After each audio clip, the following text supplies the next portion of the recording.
کیا واقعی یہ شادی ہوئی ہے یا کوئی مذاق؟ وریشے نے نظر موڑ کر اسے دیکھا۔ میری طرف سے شادی ہی ہوئی ہے، اپنا حال صرف تم خود ہی بہتر بتا سکتے ہو۔ میری تو بات ہی نہ کرو، تم میری اوقات سے باہر کی بات ہو۔ تھی، اب نہیں ہوں، اب میں تمہارے علاوہ اس دنیا کے ہر مرد کی اوقات سے باہر ہوں۔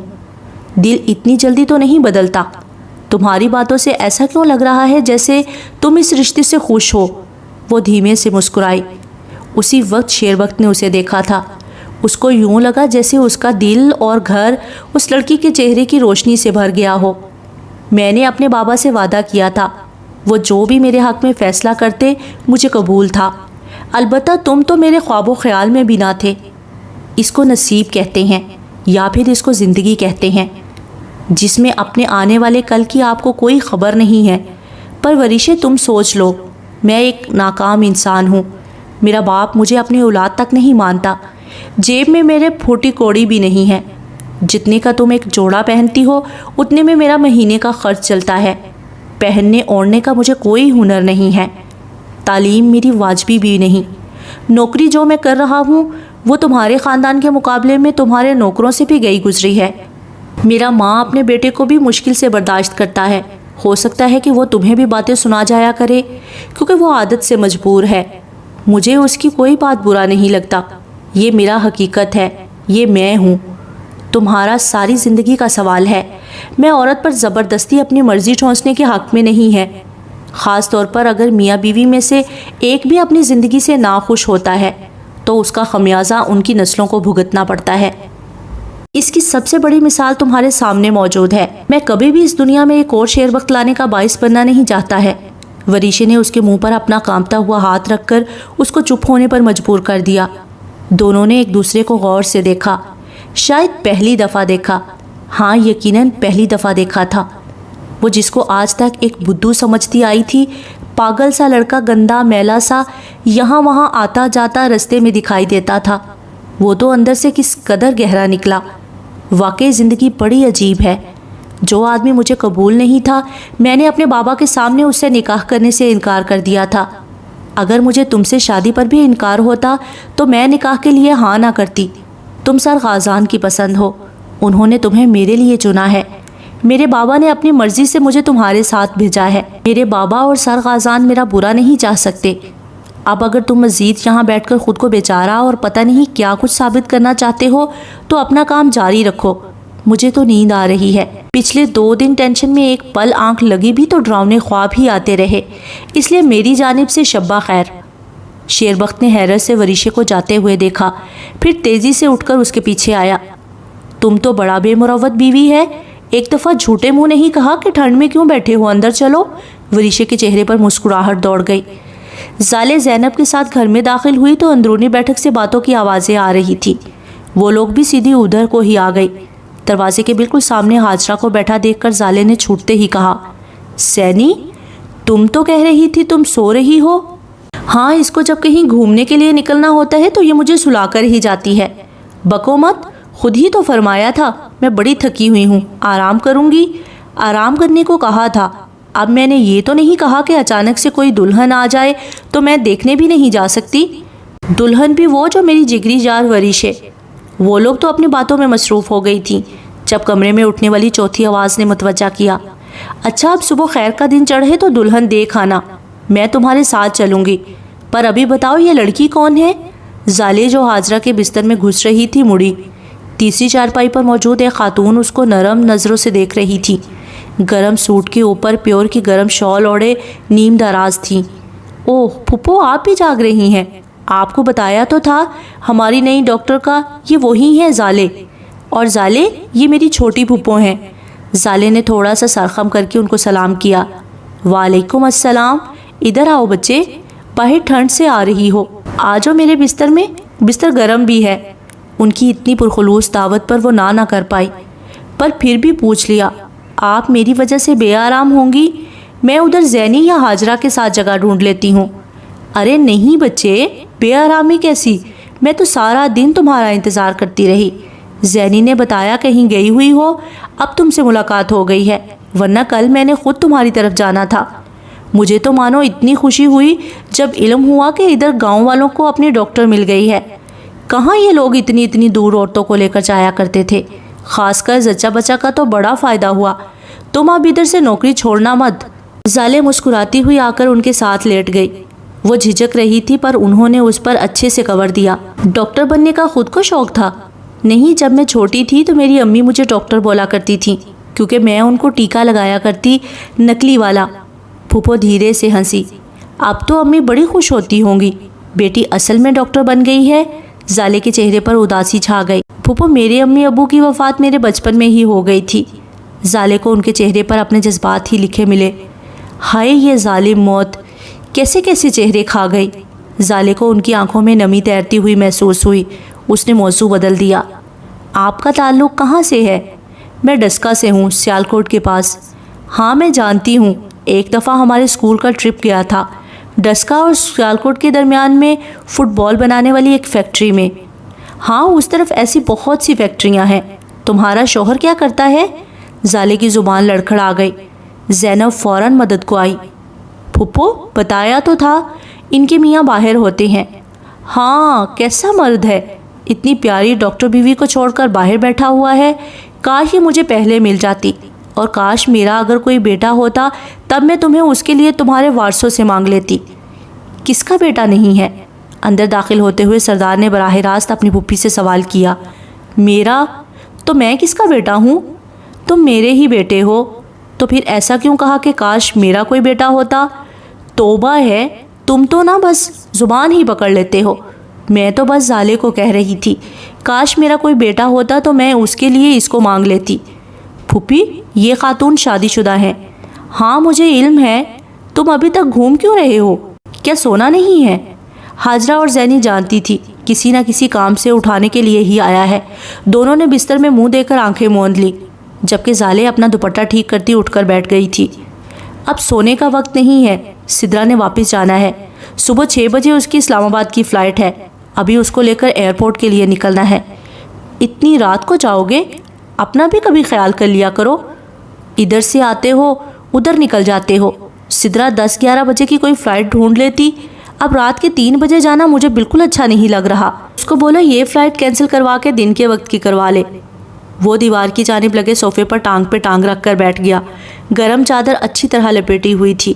آپ کا نا اتنا چڑی جتنا دل ہے، میں اکیلا تھوڑی ہوں گا، سدرا میرے ساتھ ہوگی۔ واہ، سدرا کا نام تو ایسے لے رہے ہو جیسے وہ کمانڈو بچی جیمز بانڈ کی جانشین ہے۔ مکڑی دیکھ کر تو اس کی چیخیں نکل جاتی ہیں۔ یہ جواب زینی کی طرف سے آیا تھا۔ لڑکیوں کو ایسا ہی نازک ہونا چاہیے، یہ نہیں تم اور تمہاری دوست کی طرح ہو، ایک مکے مار مار کر اگلے کو ہلاک کرنے والی، دوسری تانے مار مار کر زخمی کرنے والی۔ کس دوست کی بات کر رہے ہو؟ زینب کے سوال پر سردار کے چہرے پر بڑی شرارتی مسکراہٹ ابھری تھی۔ وہی جو میری بہن نہیں ہے۔ کمرے میں حاجرہ اور زینب کے کہکہے گونجے۔ تبھی سدرا ایک ٹرے میں 4-5 کپ لے کر اندر آئی، ساتھ میں ایک پلیٹ میں چاکلیٹ کیک رکھا تھا۔ بڑے کہکہے مارے جا رہی ہیں، سدرا کے کہنے پر حاجرہ بولی۔ سدرا آپی، میرے بھائی پر نظر رکھا کریں، آج کل ان کو بڑے مذاق سوچتے ہیں۔ اس آدمی کی بات کر رہی ہو؟ یہ دنیا کا بدذوق انسان ہے۔ یہ بتاؤ کون کون کافی کے موڈ میں ہے؟ حاجرہ نے کافی پکڑ لی، جبکہ زینی نے نعرہ لگایا، مجھے اور پھپھو کو بس کیک دے دیں، کیونکہ ہمیں کافی پینے کے بعد نیند نہیں آنی۔ البتہ زالے کو میں کافی پلانے کے وعدے پر لے کر آئی تھی، اس کو 2 کپ دے۔ ہاں، تاکہ یہ خود تو خواب خرگوش کے مزے لوٹے اور میں جاگ کر ہیر گاتی رہوں۔ ڈاکٹر زالے، آخر آپ سے ملاقات ہو ہی گئی۔ سدرا نے ٹرے میز پر رکھنے کے بعد زالے کی جانب ہاتھ بڑھایا۔ زالے نے خوش دلی سے ہاتھ تھام لیا۔ سدرا، آپ سے مل کر خوشی ہوئی ہے، آپ کے بارے میں زینی نے بتایا تھا۔ اچھا، پھر تو یقیناً کچھ الٹا ہی بتایا ہوگا۔ سدرا نے اس کا کپ بڑھایا، جسے زالے تھامتے ہوئے بولی، نہیں، برا تو کچھ نہیں کہا، صرف یہی بتایا کہ آپ کی شادی سردار سے ہونی ہے، میرا مطلب آپ کی منگنی کے بارے میں بتایا تھا۔ زالے سدرا کے رد عمل پر پریشان سی ہو گئی، جس نے اپنے ماتھے پر ہاتھ مار کر شکایتی انداز میں اپنی خالہ کو مخاطب کیا۔ سن رہی ہیں، اس زینی کی بچی نے کسی دن میرے ہاتھوں ضائع ہو جانا ہے۔ امی کے کان میں بات جانے کی دیر ہے، وہ شروع ہو جائیں گی شادی کر لو کی گردان کو۔ ہاں تو تم لوگوں نے بھی تو حادی کی ہوئی ہے، شادی کی یہی ایک عمر ہے، پھر کیا بڈھے ہو کر کرنی ہے؟ اور شادی سے یاد آیا، اب ان کا مخاطب سردار تھا، تم جانتے ہو نا کہ اتنی دور کا سفر کر کے میں روز روز تو یہاں آ نہیں سکتی ہوں، ادھر تمہارے انکل کا گزارا نہیں ہوتا۔ ابھی 6 ماہ بعد آئی ہوں، 2 دن نہیں ہوئے اور پیچھے سے فون پہ فون آ رہے ہیں۔ تو میں نے یہ کہنا تھا کہ اب بہانے سے سب جمع ہے، زینی کا بھی کر کے کام ختم کرو، رشتہ کر دیا ہے، خیر سے شادی بھی تو ایک دن کرنی ہی ہے، تو میری خوشی پر اب ہی کر دو۔ بچے اپنی زندگی اکٹھے خوش ہو کر گزاریں۔ ایبک بیچارہ بھی تو اکیلا ہوتا ہے، اس کے گھر میں بھی کوئی کھانا بنانے والی ہو۔ سردار کی بجائے جواب زینی کی جانب سے آیا تھا۔ میری بھولی پھپھی، وہ کوئی بیچارہ وغیرہ نہیں ہے، خود کھانا بنانا جانتا ہے، میں اس کی باورچی ہرگز نہیں بنوں گی۔ باورچی نہیں، بیوی تو بننے جا رہی ہو نا، اور بیوی باورچن، دھوبن، استانی، نرس سب کچھ ہوتی ہے۔ آپ مجھے ڈرا رہی ہیں، ایسا نہ ہو کہ میں انکار ہی کر دوں۔ اب کی دفعہ سردار بولا تھا، پھپھو اگر آپ کی یہی خوشی ہے تو میں کل وریشے لوگوں کے ولیمے پر ہی اس کا نکاح رکھ دیتا ہوں۔ اس کی سسرال تو ایک فون کال کی منتظر بیٹھی ہے، دن چڑھنے سے پہلے وہ لوگ ادھر ہوں گے۔ میں تو کہوں گی یہ بہت اچھا کام ہوگا، باقی تم آپا اور دادی سے پوچھ لینا ان کی کیا رائے ہے۔ جیسے کہ میری شادی کی بات ہو رہی ہے، اس لیے میں یہ کہنا چاہتی ہوں میری سسرال کو دن چڑھنے سے پہلے یہاں آنے کا نوٹس دے کر ان کے طوطے نہ اڑائے جائیں۔ کسی نے نہانا دھونا ہوتا ہے، کپڑے وغیرہ استری کروانے ہوتے ہیں، اس لیے کہا جائے کہ دن کے 11 بجے تک آرام سکون سے آ جائیں۔ سب کی ہنسی بڑی بے ساختہ تھی، زالے کو اچھو لگتے لگتے بچا۔ چلو سدرا جی، آپ کی فلائٹ کینسل، البتہ تم لوگ ارجنٹ شاپنگ کے لیے تیار ہو جاؤ۔ نعمان کو فون کر دیتا ہوں، وہ تم لوگوں کو جہاں سے چاہو گی شاپنگ کروا دے گا، ادھر سے دن کے وقت ڈرائیور لے جائے گا۔ اور پھپھو پرسوں کا دن پکا ہے، میں تو اب آرام کرتا ہوں، صبح انتظامات وغیرہ دیکھ لوں گا، اماں اور نوشی پھپھو کو بھی بتا دیجیے گا۔ اتنی نجی گفتگو زالے بس خوشی سے اپنا کافی کا کپ ختم کرنے میں مصروف رہی۔ سردار کمرے سے چلا گیا۔ سدرا چونکہ زینی کے کمرے میں رکی ہوئی تھی، وہ بھی سونے کے لیے چلی گئی۔ اب پھر وہ چاروں رہ گئی۔ پھپھو ویسے اتنی ایمرجنسی نافذ کرنے کی کیا ضرورت ہے، شادی اگلے سال تک کر دیتے۔ زینی کے کہنے پر پھپھو نے اس کی پیشانی چوم لی۔ تمہاری شادی جب تک نہ کر لی وہ خود اپنے لیے کبھی سنجیدہ نہیں ہوگا، اور بیٹے جانا تو ایک دن ہے ہی اپنے گھر، 1 سال پہلے کیا تو بعد میں کیا۔ اچھا ہے جا کر سیٹ ہو جاؤ، میاں تمہیں اتنا سلجھا ہوا مل رہا ہے۔ پھپھو وہ بیچارہ تو اس سے ڈرتا ہے۔ حاجرہ کی بات پر وہ ہنسنے لگی۔ شادی سے پہلے ہی مرد ایسے ڈرامے دکھاتے ہیں، جب لڑکی بیوی بن جاتی ہے تو وہ شوہر بن کر آنکھیں دکھاتا ہے۔ ایبک نے اگر ایسے رنگ بدلا تو میں اس چائنا میڈ کی پسلیاں توڑ دوں گی، زبردست کہہ کہا پڑا۔ اپنا کپ میز پر رکھتے ہوئے زالے نے پوچھا، پھپھو کیا آپ کے بچوں کی شادیاں ہو گئی ہیں؟ بیٹا میرے بچے یہی ہیں، غازان اور زینی۔ اصل میں 5 ماہ کی پریگننٹ تھی جب ہماری فیملی میں وفات ہوئی۔ جوان موت تھی، صدمہ اور شوق اس قدر لگا میرا حمل ضائع ہو گیا تھا۔ اس کے بعد دوبارہ اللہ نے کرم نہیں کیا۔ اوہ پھپھو یقین مانیے مجھے آپ کے دکھ کا اندازہ بھی ہوتا تو یہ سوال کرتی ہی نہیں۔ ارے بچے ایسی کوئی بات نہیں ہے، تم تو خود دکھی ہو۔ خواتین برائے مہربانی یہاں برسات سے گریز کیا جائے، پھپھو کو تو بس بہانا چاہیے۔ اور زالے سدھر جاؤ، یہ نہ ہو کہ مجھے تمہیں جہیز میں ساتھ لے کر جانا پڑے۔ ایک تو جہیز کی لسٹ میں چیزوں کی بجائے انسانوں کے نام ہی آ رہی ہیں، اللہ میرے بھائی ایبک پر رحم کرے۔ حاجرہ کے کہنے پر سب سے اونچا آمین زینب کی جانب سے ہی آیا تھا، جو اب لائٹ بند کر کے لیٹ گئی تھی۔ 2 دن بعد غازان نے ایبک اور زینی کی شادی اور وریشے شیربخت کا ولیمہ بڑی دھوم دھام سے کیا تھا۔ سب سے مزے کی بات تب ہوئی جب وریشے کے میکے سے 2-3 ٹرک سامان کے لدے آئے، ساتھ میں نئے ماڈل کی ہونڈا کار۔ پورے علاقے میں یہ بات گھوم گئی۔ وریشے کی چھوٹی بہن اور ماں باپ بھی ساتھ آئے۔ اتنی جلدی میں آنے کے باوجود شیربخت اور اس کی ماں کے لیے کئی جوڑے لے کر آئے تھے۔ سب مہمانوں کے درمیان وریشے کے بابا نے زالے کو اپنے پاس کھڑا کیا اور سب کو بتایا، یہ میری بیٹی اگر بر وقت مجھے نہ جھنجھوڑتی تو میری وریشے مجھ سے ساری عمر کے لیے چھوٹ جاتی۔ زالے نے جتاتی ہوئی نظروں سے غازان کو دیکھا، جواب میں وہ دھیرے سے مسکرا دیا۔ وہ خاص طور پر زالے کے لیے گفٹ لائے، جنہیں لینے سے اس نے انکار کرنا چاہا تو انہوں نے پیار سے ٹوک دیا، بچے تم تو آج سے میری وریشے کی طرح ہی میری بیٹی ہو۔ جب بھی کسی چیز کی ضرورت ہو، کوئی کام ہو، اپنے اس باپ کو آواز دینا، میں جس قابل بھی ہوا اپنا حصہ ضرور ڈالوں گا۔ اور دوسری جانب تم شیربخت کی بہن بھی ہو، اب تو زندگی کا ساتھ ہے۔ وریشے کے چہرے پر سچی خوشی کا نور اترا ہوا تھا۔ شیربخت چوری چوری اس کو دیکھ لیتا، پھر دل ہی دل میں مسکراتا رہتا۔ زینی کے بھائی نے کوئی کسر چھوڑی ہی نہیں تھی، ہر چیز ہر بات کا خاص خیال رکھا۔ رخصتی کے وقت زینی نے ثابت کر دیا کہ آخر وہ ایک لڑکی ہی تھی، خود بھی روتی رہی، اپنے ساتھ سب کو بھی رلایا۔ شادی والے دن ہی دونوں شام کی فلائٹ سے چین کے لیے چلے گئے، جہاں اگلا ایک ہفتہ انہوں نے ایبک کی ماں کے ساتھ گزارنا تھا، جس نے خاص بلاوا دے کر دونوں کو اپنے پاس بلایا تھا۔ وریشے اور شیربخت کی زندگی جیسی تھی وہیں سے دوبارہ سٹارٹ ہو گئی۔ وہ صبح وریشے کو ساتھ لے کر گھر سے نکلتا، اس کو اس کے کالج چھوڑتا، خود زالے کے ساتھ کلینک جاتا، واپسی پر زالے کو ہاسٹل چھوڑ کر وریشے کے ساتھ گھر آ جاتا۔ پریزاد کو بیٹے کی شادی کے اتنے فائدے ملے تھے کہ ان کے بدلے میں وہ ان دونوں کو 2 وقت کا کھانا بنا دیتی تھی، باقی کے سارے کام دونوں نے آپس میں بانٹ لیے تھے۔ صبح کا ناشتہ وریشے بناتی، برتن شیربخت دھوتا، کپڑے بھی وہ اپنے خود ہی استری کر لیتا۔ سسرال کی جانب سے اتنا کچھ ملنے کے بعد بھی شیربخت کی طبیعت میں رتی بھر فرق نہ آیا۔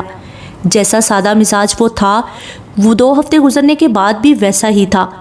اس کی اس بات نے وریشے کو اپنا گرویدہ بنا لیا تھا۔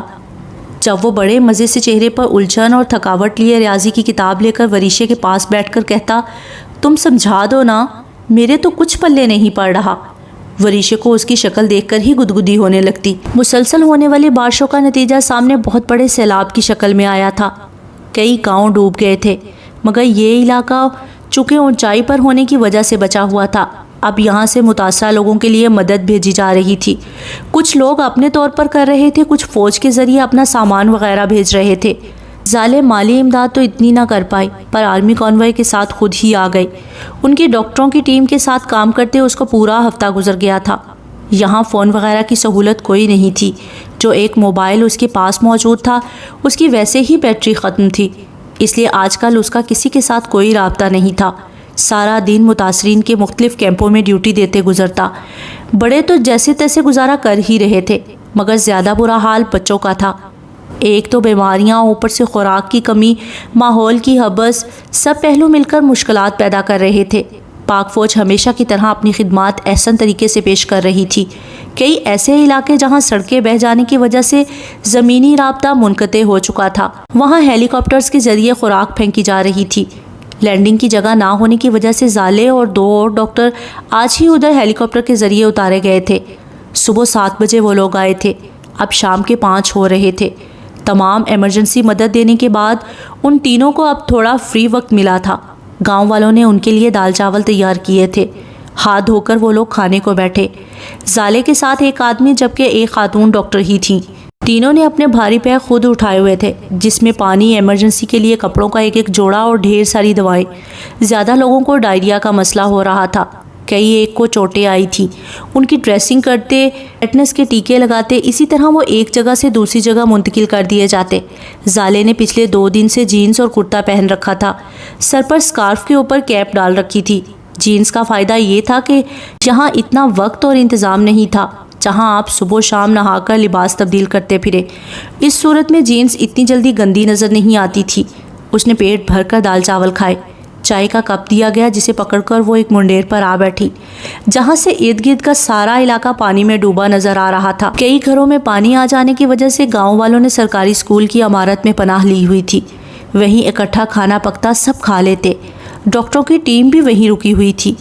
یہاں یوں اکیلے بیٹھ کر زالے پر ایک دم اپنے اندر ڈھیر سی اداسی اترتی ہوئی محسوس ہوئی۔ کچھ اثر شاید ڈوبتے سورج کے منظر کا تھا، مگر اپنی ساری زندگی ایک مذاق ہی معلوم ہو رہی تھی۔ کہاں سے چل کر کہاں پہنچی تھی، اب نہ جانے اور کہاں جانا تھا۔ کالیا کی جانب سے مسلسل خاموشی نے اس کو اندر سے کھوکھلا کر دیا تھا، کیونکہ وہ لاشعوری طور پر ہر وقت اس کی منتظر رہتی، آتے جاتے راستوں میں کھوج سے ارد گرد دیکھتی، شاید وہ کہیں بیٹھ کر اس کو دیکھ رہا ہو۔ آج کل یہ سوچ بھی دماغ میں گھر بنا رہی تھی، کیا اس کو کالیا سے طلاق لے کر آگے بڑھ جانا چاہیے؟ کبھی یہ احساس شدت سے ہوتا کہ خود کو شادی شدہ بتا کر بڑی غلطی کی ہے، کیونکہ اب اگر طلاق بھی لی وہ بھی ایک بڑی خبر بن کر پھیلے گی، جتنے منہ ہوں گے اتنی باتیں نکلیں گی۔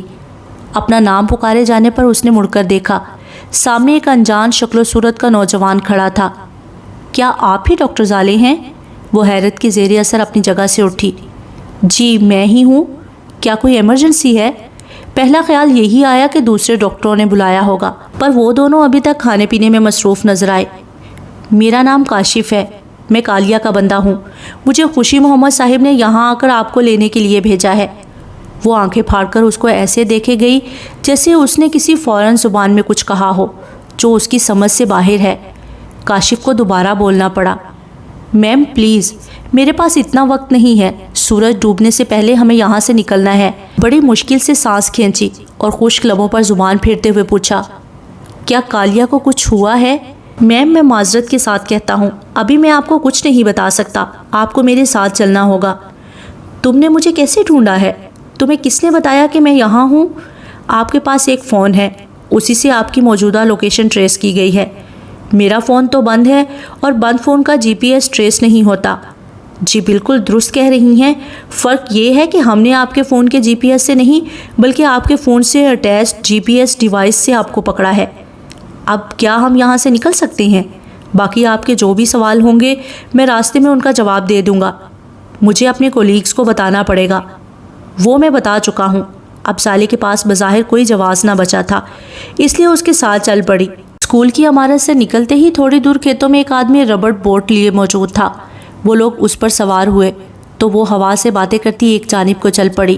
دور سے زالے کو ایسے ہی لگا جیسے پانی کے اوپر چھوٹا سا جہاز کھڑا ہو، مگر جوں وہ لوگ قریب آئے تو وہ جہاز پانی کے اوپر نہیں بلکہ پانی کے اندر سے 1 کلومیٹر لمبا سڑک کا ٹکڑا سر اٹھائے باہر نکلا ہوا تھا، اور وہ جہاز اسی سڑک پر اتارا گیا ہوا تھا۔ بوٹ سے اتر کر وہ کاشف کے ہمراہ ہی اسی جہاز میں سوار ہوئی جس میں پائلٹ کے بعد 4 لوگوں کی جگہ نکلتی تھی۔